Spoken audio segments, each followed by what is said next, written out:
To another video और आपका आज वीडियो में लेकर इसका टाइटल है crackdown on foreign funding why USA is worried about FCRA. तो चलिए जानते हैं इस वीडियो में, लेकिन उससे पहले इस वीडियो चैनल का ओरिजिनल लिंक आपको हमारी वीडियो के डिस्क्रिप्शन मिल जाएगा। सब्सक्राइब के लाइक शेयर का फॉलो करें चैनल को। उसके अलावा लोग चैनल का लिंक भी हमारी वीडियो के डिस्क्रिप्शन मिल जाएगा। सब्सक्राइब के लाइक शेयर का फॉलो करें। चलिए देख लेते हैं ये वीडियो। नमस्कार, वेलकम टू करियर 247 में हूं प्रशांत धवन। नाउ रिसेंटली आपने सुना होगा एफसीआरए के बारे में कि अभी आज के समय जो मॉनसून सेशन चल रहा है पार्लियामेंट का, जिसमें बार बार सवाल उठ रहे हैं कि स्टूडेंट प्रोटेस्ट को लेकर क्या होगा, सरकार क्या कर सकती है। उस वजह से अभी पार्लियामेंट प्रॉपर तरीके से फंक्शन कर नहीं पा रहा। नहीं तो सरकार का प्लान था कि एफसीआरए अमेंडमेंट बिल लाकर गलत तरीके से कई देश जो भारत में चीजों को इन्फ्लुएंस करने का प्रयास करते हैं फॉरेन फंडिंग के जरिए, इसे हम और ज्यादा कठोर कानून के साथ रोक पाते। अभी तक हम ऐसा नहीं कर पा रहे। आप में से कई लोग कमेंट सेक्शन में लिखते हैं कि FCRA is coming, FCRA is coming. अभी तक देखिए नहीं हो पा रहा, क्योंकि जब तक पार्लियामेंट फंक्शन नहीं करेगा, एफसीआरए का जो अमेंडमेंट बिल सरकार पास करना चाहती है ये नहीं हो पाएगा। नाउ यहाँ पे आपके माइंड में बहुत सवाल होंगे, फॉरेन फंडिंग मतलब क्या? अब कई चीज होती है। एक तो होती है इन्वेस्टमेंट, आपके देश पे निवेश हो रहा है, ऑब्वियसली ये तो आपको चाहिए, मगर ये फॉरेन फंडिंग ये किस बारे में है? कौन कौन से देश हैं जो बस फ्री का पैसा भारत में कई संगठनों को देने को तैयार है? ये बात पहले बहुत ज्यादा सरल भाषा में आपको मैं समझाता हूँ। हम आज के समय जी रहे हैं ग्लोबलाइजेशन के जमाने में। इंटरनेशनल पेमेंट्स होती हैं, लोग यूएस से कुछ परचेज करते हैं, पेमेंट्स हो रही है दुनिया भर की, मतलब चाइना से इंडिया, इंडिया से जापान, मतलब दुनिया भर में पेमेंट्स हो रही है। मगर ऐसे टाइम में भारत सरकार ने बहुत टाइम पहले ही ये बात देख ली थी कि भारत में कई जो एनजीओज हैं इन्हें फंडिंग तो मिल रही है, इसमें काफी अच्छी फंडिंग भी होती है, अच्छा काम भी हो रहा होता है, मगर कहीं से कुछ ऐसा ना हो जाए कि बाहर का कोई देश हजारों करोड़ों रुपए दे दे भारत के कुछ ऐसे एनजीओज को जो या इवन संगठनों को जो भारत के नेशनल इंटरेस्ट में काम नहीं कर रहे। आप अगर एफसीआरए की वेबसाइट पे जाओगे ऑनलाइन, तो यहाँ पे ये बात साफ साफ लिखी है कि हम रेगुलेट करते हैं फॉरेन कंट्रीब्यूशन और फॉरेन हॉस्पिटलिटी को, और इंश्योर करते हैं कि पैसा सही तरीके से यूज किया जाए और इस तरीके से पैसा यूज हो कि कहीं से भारत के नेशनल इंटरेस्ट को इससे चोट ना पहुंचे। This is a very important thing. FCRA के अंडर होता क्या है कि मान लीजिए कोई भारत में एनजीओ है, ये एनजीओ मान लीजिए भारत में कोई जो दिव्यांग लोग हैं उनकी मदद करने के लिए कुछ कैंप चलाता है। अब इनको अगर मान लो पैसे मिल रहे हैं यूएसए से या फिर यूरोप से, कई डोनेशन सेंटर्स वहां से होते हैं, उधर से पैसा आ रहा है, तो पहले ये लोग एफसीआरए की रजिस्ट्रेशन के लिए अप्लाई करेंगे। इनको फिर 5 साल तक की एफसीआरए रजिस्ट्रेशन मिलेगी। उसके अंडर ये दुनिया के किसी भी देश से फंड्स रिसीव कर सकते हैं, और सीधी सी बात है एनुअल रिटर्न्स भी इसकी फाइल करने होंगे इनको।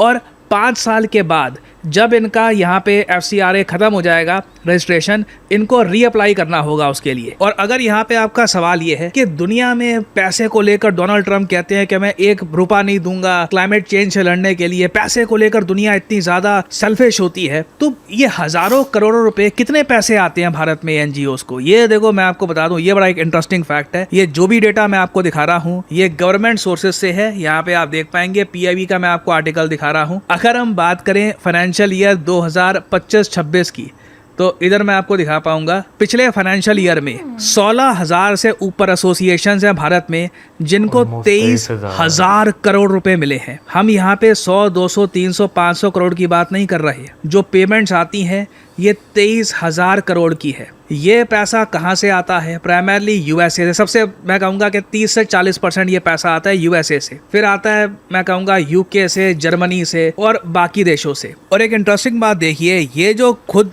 कंट्रीज है ना, यूएसए, ऑस्ट्रेलिया, यूके, ये खुद बर्दाश्त नहीं करते कि इनके देश में कोई अगर एनजीओ है वो कहीं से भी कुछ भी पैसा ले ले और लॉबिंग शुरू कर दिया, मतलब यूएसए के इंटरेस्ट के अगेंस्ट काम करना शुरू हो जाए।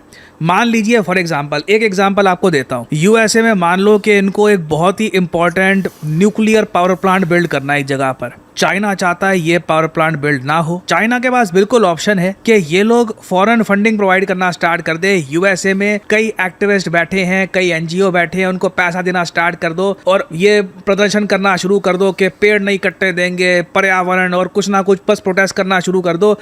इशू जाएगा कोर्ट में, लंबे समय तक मामला अटका रहेगा, यूएस तरक्की नहीं कर पाएगा। अब ये बात जो मैं कह रहा हूँ यूएसए के जो वहाँ पे लॉ मेकर्स हैं मुझसे पहले समझ चुके हैं। तो यूएसए में ऑलरेडी फारा नाम का एक लॉ एग्जिस्ट करता है, फॉरेन एजेंट्स रजिस्ट्रेशन एक्ट। इसके under lobbying, public relations, fund distribution, इन सब का डिस्क्लोजर आपको करना होता है। यहाँ पे अगर आप कहीं से भी दोषी पाए गए और ये पाया गया कि आप अमेरिका में किसी एनजीओ को पैसा दे रहे हैं जिसका अल्टीमेट एम भलाई करना नहीं है, बस ये है कि अमेरिका की तरक्की रुक जाए, अमेरिका में लोग आपस में लड़ना शुरू कर दे, तो यहाँ पर देखिए क्रिमिनल और सिविल पेनल्टीज होती हैं, रिकॉर्ड्स का इंस्पेक्शन किया जाता है। और रिसेंटली तो आप अगर देखो तो डोनाल्ड ट्रंप की सरकार ने फारा के अंडर बड़े एक्शन लिए हैं। अब फॉर एग्जांपल मैं आपको बताऊं, यूएसए में आज के समय ये सवाल काफी उठ रहा है कि आखिर जो आदमी था जेफरी एप्स्टीन, जिसके बारे में हम काफी बात कर चुके हैं, क्या ये एक फॉरेन एजेंट था? और अगर ये था तो फारा के अंडर, FARA के under, foreign agents registration act के अंडर, क्या इसका डेटा यूएस गवर्नमेंट के पास होना चाहिए या नहीं होना चाहिए? या फिर अगर है तो क्या मिस्टर एप्स्टीन ने बिल्कुल वायलेट किया था फारा को? तो आप समझ सकते हैं ये सभी जो देश हैं, चाहे ऑस्ट्रेलिया, UK, कनाडा, इन्होंने अपने देशों में कड़े कानून बना रखे हैं कि कोई बाहर का देश हमारे कंट्रीज में एनजीओ या फिर फॉरेन एजेंट्स का गलत इस्तेमाल ना करना शुरू कर दे। अब फिर बात आती है भारत की। भारत ने जो ये FCRA कानून है, ये डॉक्टर मनमोहन सिंह जी जब प्राइम मिनिस्टर थे तब इसको एनफोर्स किया था साल 2010 में। इशू काफी हद तक सिंपल था, हम ट्रैक करना चाहते थे कि हमारे किस एनजीओ को कितना पैसा आ रहा है, बाहर का कौन सा देश कहां से कितना पैसा दे रहा है। कुछ एटलीस्ट हमारे पास एक प्रॉपर रिसीट होनी चाहिए, एक प्रॉपर चैनल होना चाहिए, नहीं तो कहीं से भी किसी को पैसा मिल जाए तो वो तो इंडिया में कुछ भी करना शुरू कर देगा। और FCRA में ये बात लिखी हुई थी कि अगर आप इलीगल एक्टिविटीज करते हैं जो अलाउड नहीं है, जैसे अब तो खैर FCRA में टोटल 10 बार संशोधन हो चुके हैं, अब यहाँ तक लिखा है कि आप किसी का गलत तरीके से कन्वर्जन नहीं करवा सकते। अब मान लो कि कोई रिलीजियस संगठन है इंडिया से बाहर, वो चाहते हैं कि भारत में जो दिव्यांग लोग हैं उनकी मदद करें।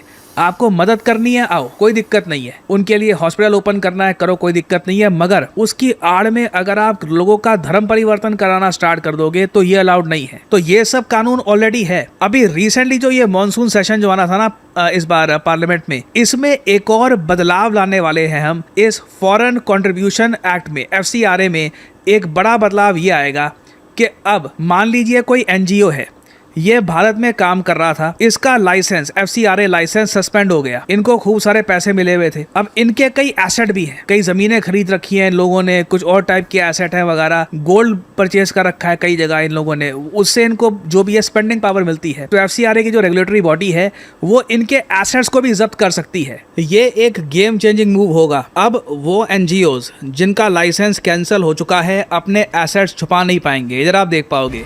First, no more hiding assets. If an organization loses or surrenders its FCRA license, assets created using foreign contributions can now be taken into government custody through a newly created designated authority. Second, loophole is now closed. No more gaming the system. Earlier, organizations could simply let their license expire and continue using foreign funded assets. That loophole is now closed. Third, personal accountability. No more hiding behind the organization. The people running it can now be held personally accountable for violations under the law.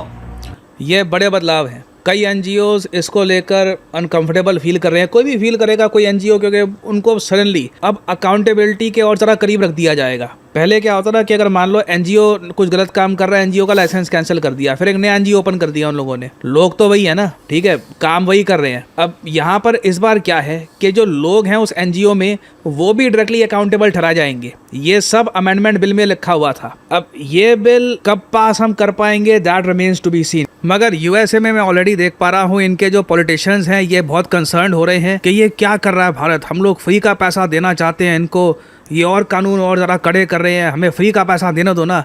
तो अब ये कह लीजिए US की जो political parties हैं ये FCRA को लेकर काफ़ी कंसर्न है। जो यहाँ पे अमेंडमेंट एक्ट है इसको लेकर काफ़ी कंसर्न है, क्योंकि इनको पता है कि इससे भारत में जो NGOs हैं इन पर अकाउंटेबिलिटी काफ़ी हद तक बढ़ जाएगी। अब ये आपको डिसाइड करना है, आप खुद सोच सकते हैं कि US इतना ज़्यादा उत्साहित क्यों है भारत में हज़ारों करोड़ों रुपए सेंड करने के लिए। क्या सच में USA के लोग इतने अच्छे हैं, हम इनको समझ नहीं पाए कि तो 20-30 हज़ार करोड़ रुपए ऐसे दे देते हैं, कहते हैं और लो, या फिर there is more to it. Perhaps कुछ ऐसी चीज़ें हो रही हैं that our country should be very concerned about, और इसीलिए इस टाइप के जो लॉज हैं ये हम ज़्यादा और ज़्यादा स्ट्रेंथन कर रहे हैं। बट अगेन अभी बहुत कुछ होना बाकी है। ये मैं कहूँगा थोड़ा सा एक अजीब सा कोइंसिडेंस है कि जब FCRA का जो हमको ये अमेंडमेंट एक्ट पास करना था उसी वक्त ये सब पॉलिटिकल ये इशू सामने आ रहे हैं और परहैप्स देखना होगा कि शायद इस बार अमेंडमेंट एक्ट पास ना भी हो पाए। कुछ अपडेट्स होती हैं इस टॉपिक से रिलेटेड तो मैं आप लोगों के लिए अपडेटेड वीडियोस लाता रहूँगा।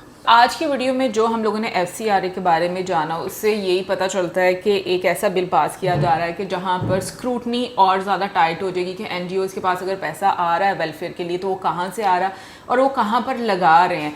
बट मैं ये बात सोच रही हूँ मतलब ऐसे मेरे जहन में एक और क्वेश्चन आ रहा है कि जैसे गवर्नमेंट ये सारी चीज़ें कर रही है तो उसके बाद अगर फॉर एग्ज़ाम्पल कोई NGO मान लो जो कि मतलब इस तरह के वो आप कह लो कि मैटर में है कि जहाँ पर नहीं वो एक प्रूफ दे पा रही और गवर्नमेंट को वो पैसा चला जाता है। इसमें ये बोला गया ना कि वो पैसा गवर्नमेंट को चलाए तो फिर गवर्नमेंट उस पैसे का क्या करेगी? गवर्नमेंट फिर होल्ड उसे यानी होल्ड पे लगा देगी ना कि भाई आप वो पैसा यूज नहीं कर सकते हैं, उस पर भी प्रॉपर इंक्वायरी जो है वो बैठेगी ना। नहीं तो वो मैं कह रही हूँ कि अगर पैसा कहाँ से आया मतलब माना जाता है कि भाई हाँ ये गलत पर्पस के लिए इस्तेमाल किया जाने वाला था तो फिर गवर्नमेंट उसको किसी ऐसी स्कीम में यूज करेगी जो कि लोगों की भलाई के लिए ये नहीं मुझे आइडिया, लेकिन जहाँ तक मुझे लगता है गवर्नमेंट उस पैसे को जो है ना वो होल्ड यानी कि एक तरह के उनके अकाउंट्स जो है ना वो फ्रीज जो है वो कर दिए जाएंगे जहाँ तक मुझे लगता है। हो सकता है बाद में एक प्रॉपर इंक्वायरी हो और गवर्नमेंट को लगे कि हाँ भाई नहीं ये सही है तो उनको फिर अनफ्रीज जो है वो कर दिया जाए, लेकिन पैसा जो है वो NGO को भी नहीं मिलेगा और वो गवर्नमेंट को भी नहीं मिलेगा। वो फ्रीज मुझे तो यही लगता है कि वो फ्रीज ही जो है वो रहता है। और मेरा ख्याल है कि भाई जितने भी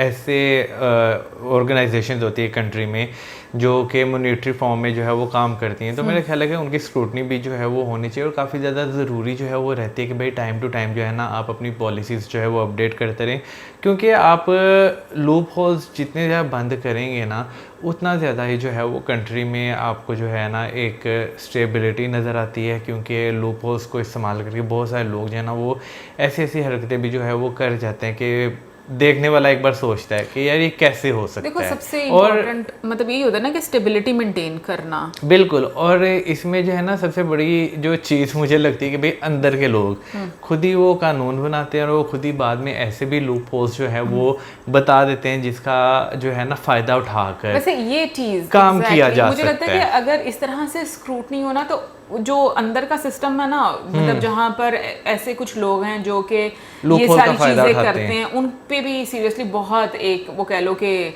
टाइट शिकंजा होना चाहिए। फिर मुझे लगता है कि वो अच्छे से सब पकड़ में और मुझे लगता है कि किसी भी कंट्री को ये चीज़ डिसाइड नहीं करनी चाहिए कि भाई आप ही कंट्री में क्या होगा। ये मुझे सबसे बड़ी प्रॉब्लम लगती है। देखें ये जो है ना जो ग्लोबल पॉलिटिक्स है या आप कह लें कि जिस तरह चीज़ें चलती हैं उसमें ये एक बहुत इंपॉर्टेंट हिस्सा है। जो मुल्क आज दुनिया के टाइम पे गरीब हैं उनमें आप देखें आपको फॉरेन इन्फ्लुएंस जो है वो बहुत ज़्यादा जो है वो नज़र आता है, क्योंकि देखें ना वो डिपेंड रहते हैं दूसरे मुल्कों पे काफ़ी ज़्यादा अपनी इकोनॉमी को लेकर। बिल्कुल। लेकिन अगर हम इंडिया की बात करें तो इंडिया जिस तरीके से इमर्ज कर रहा है ओवर द इयर्स और मुझे लगता है ये चीज़ डाइजेस्ट करना शायद बाकी कंट्रीज़ के लिए इतना ज़्यादा ईजी नहीं हो पा रहा, क्योंकि टाइम टू टाइम हम देख रहे हैं कि बहुत सारी चीज़ें ऐसी होती भी हैं। वैसे पहले मुझे ये लगता था कि ना ये घर घर के हालात ही होते हैं कि हर कोई एक दूसरे के वो मामलात में मुदाखलत करता है, लेकिन मुझे ये नहीं पता था कि जियो पोलिटिकली भी यही चीज़ें चलती हैं। हर इंसान का हर कंट्री का अपना मुफाद होता है। एनीवेज कमेंट सेक्शन में आप जरूर बताइएगा आपको क्या लगता है इस बिल के बारे में, अपनी ओपिनियन जरूर दीजिएगा और मिलेंगे नेक्स्ट टाइम। सब्सक्राइब करना। बाय।